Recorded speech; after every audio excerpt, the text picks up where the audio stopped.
Good morning बच्चों। Class 12 subject physics वैद्युत चुंबकीय प्रेरण। वैद्युत चुंबकीय प्रेरण में फैराडे का प्रयोग बताना है हमें। ठीक है। सॉर्ट, ये देखो एस और नॉर्थ, साउथ और नॉर्थ दो चुंबक हैं यहाँ पे। ये कोई कुंडली है आपकी और ये तार कनेक्ट किया गया है। सन 1820 ईस्वी में वैज्ञानिक अस्टेड ने अपने प्रयोग के आधार पर निष्कर्ष प्राप्त किया कि जब किसी चालक में वैद्युत धारा प्रवाहित होती है तो उसके ओर एक चुंबकीय क्षेत्र, ठीक है, उसके ओर एक चुंबकीय क्षेत्र स्थापित हो जाता है। माइकल फैराडे ने कहा कि जब धारा चुंबकीय प्रवाह उत्पन्न करती है तो चुंबक की सहायता से भी वैद्युत प्रवाह उत्पन्न होना चाहिए। ठीक है।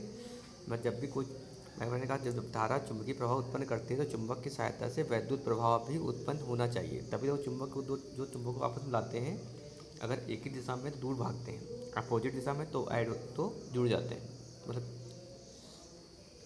इस परिकल्पना के आधार पर फैराडे ने कई वर्षों तक अनेक प्रयोग किए। अंततः सन 1831 में फैराडे ने देखा कि जब किसी चुंबक को बंद कुंडली जिसमें एक धारा मापी जुड़ी है तो वह के निकट लाया जाता है तो धारा मापी विक्षेप प्राप्त होता है। ठीक है। जिससे स्पष्ट होता है कि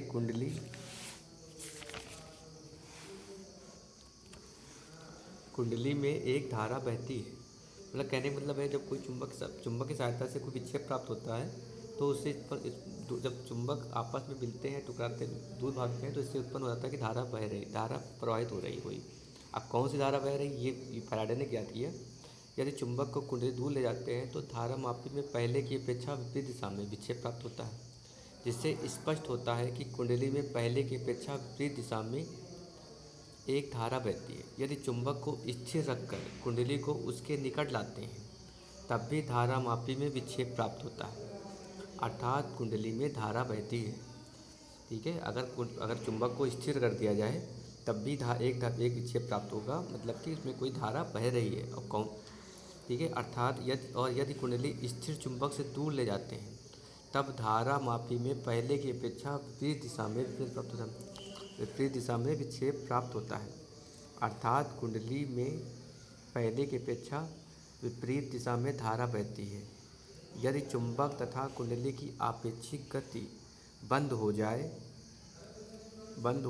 तो कुंडली में धारा की उसी क्षण शून्य हो जाएगा। जब गति ही बंद हो जाएगी, जब कोई लाइट की पावर ही बंद कर दिया जाएगा, धारा कहाँ कोई बहेगी, तो शून्य तो हो ही जाएगा। तो इन्होंने भी यही कहा, यदि चुंबक तथा कुंडली की आपेक्षिक गति बंद हो जाए तो कुंडली में धारा उसी क्षण शून्य हो जाती है। ठीक है। इस प्रकार फैराडे ने निष्कर्ष प्राप्त किया कि जब किसी चुंबक एवं कुंडली में आपेक्षिक गति होती है तो कुंडली के सिरों पर वैद्युत वाहक बल उत्पन्न हो जाता है। ठीक है। और यदि कुंडली बंद है तो उसमें एक वैद्युत धारा प्रवाहित होती है, क्योंकि यह वैद्युत वाहक बल एवं धारा चुंबक के प्रेरण द्वारा उत्पन्न होती है। यह घटना जो पूरी कहला रही है वैद्युत चुंबकीय प्रेरण कहलाती है। ठीक है। क्योंकि फैराडे में जब भी कोई चुंबक द्वारा जो कोई निष्कर्ष निकाला जाता है, कुंडली में अपेक्षित गति हो रही है तो कुंडली के सिरों पर ही वैद्युत वाहक बल उत्पन्न हो जाता है, और ये पूरी जो घटना है ये कहलाता है वैद्युत चुंबकीय प्रेरण। और कल आपने पढ़ाया था वैद्युत चुंबकीय प्रेरण क्या होता है। ठीक है। नेक्स्ट क्लास में पढ़ेंगे, इसी का प्रयोग और पढ़ना है हम लोगों को। तब के लिए धन्यवाद, थैंक यू।